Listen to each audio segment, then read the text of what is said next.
It was very daunting starting a project, starting a new job and starting a project along with my head of department.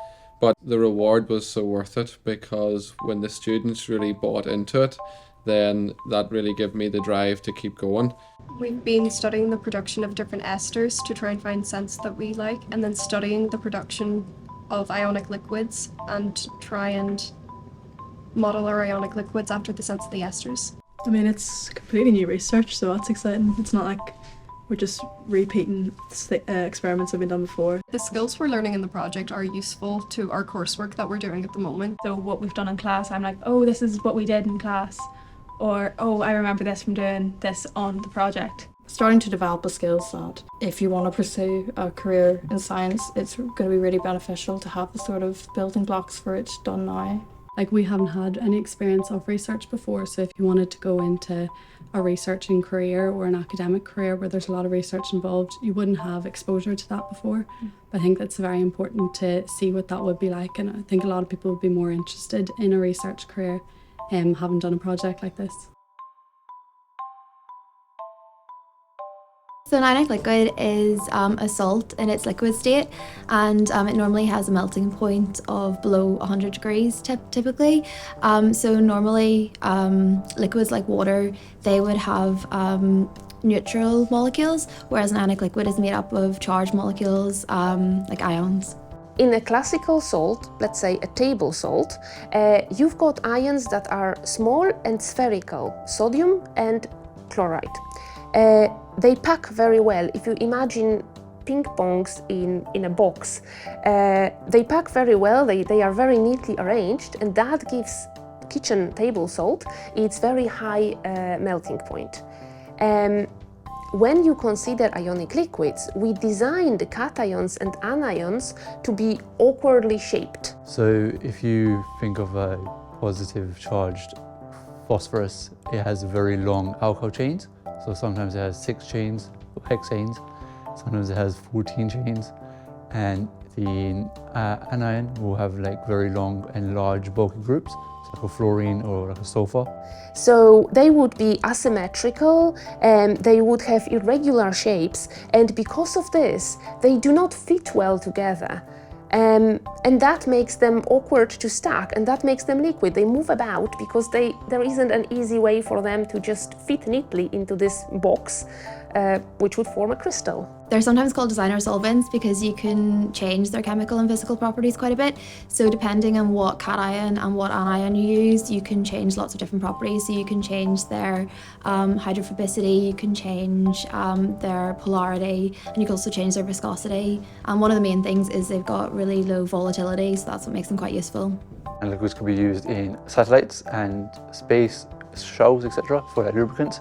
They can also be used in like heavy machineries on Earth, so as a lubricant again. They can be used as electrolytes for batteries because they're charged, they can conduct electricity. Lithium-ion batteries, sodium-ion batteries, as you can imagine, if that catches fire, that's like Teslas for example, if that catches fire, it's quite dangerous too. You can't really just put it out, you just have to let it burn because it's lithium.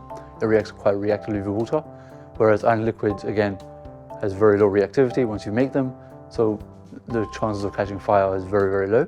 So particular ionic liquid has been used in the natural gas industry to remove impurities from natural gas. So that's one of quite niche application.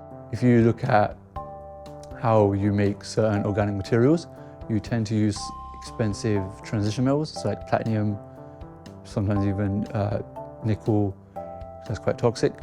Ionic liquids are trying to maybe transition away from that and use, again, a cheaper alternative. So ionic liquids have been reported a long time ago in 19th century, but people did not really pay attention to them all that much. They were more of a scientific curiosity. In the 90s, ionic liquids were rediscovered as new generation of air-stable ionic liquids came about. The previous generation was sensitive to atmospheric moisture. They had to be handled with great care. The new ionic liquids, they could be handled in open air, and this is where the whole boom of ionic liquids as green solvents started. And then from 2000 onwards, I think this is evolution that leads us to see ionic liquids as materials in their own right, and that has seen huge development of really diverse application. In this project, the students get embedded with our researchers, our experts in ionic liquids. They get to attempt different types of ionic liquids to produce a greener fragrance. The students get to develop their own sense of independence. They develop their own risk assessment, they design their own experiments, which ionic liquids they would like to manufacture. And more importantly, after that, once they've made it, they get to test it, they get to characterize it. And this fits in very well with the A-level curriculum because they get to do spectroscopy and NMR, which are on the curriculum. And obviously these are techniques which are typically very expensive and not accessible to schools, so this helps reinforce their learning for their A-level.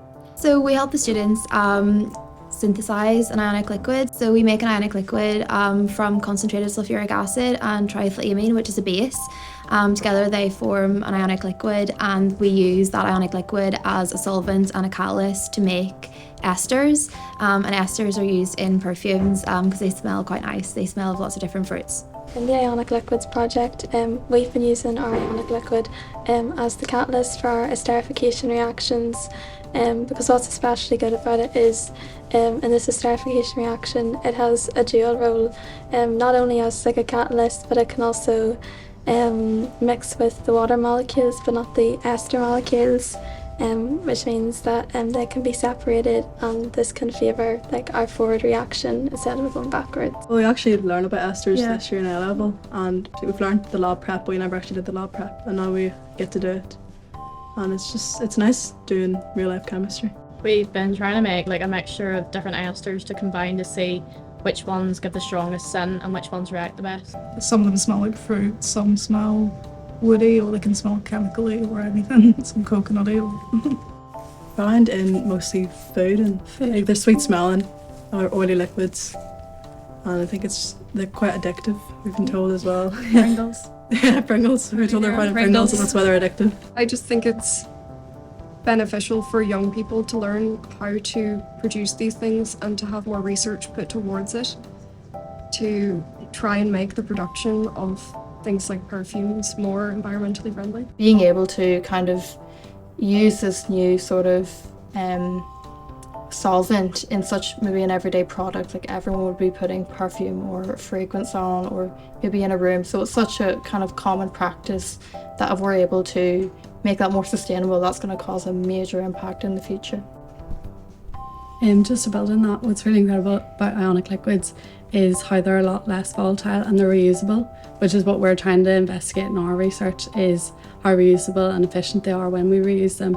But when a catalyst aren't reusable or solvents aren't reusable, the impact that has in the environment can be really detrimental. I think this generation of students are much more aware than previous generations and very aware of the global challenges there are, and things like the United Nations Sustainable Development Goals. And in particular, this would fall under their responsible production and consumption. So I think the students will get a real appreciation that they're contributing to that by developing greener synthesis routes for fragrances. Just seeing the students be really enthusiastic about science and about research, and when you have students coming to your class who are reading papers each week, academic science journals every week, that's amazing.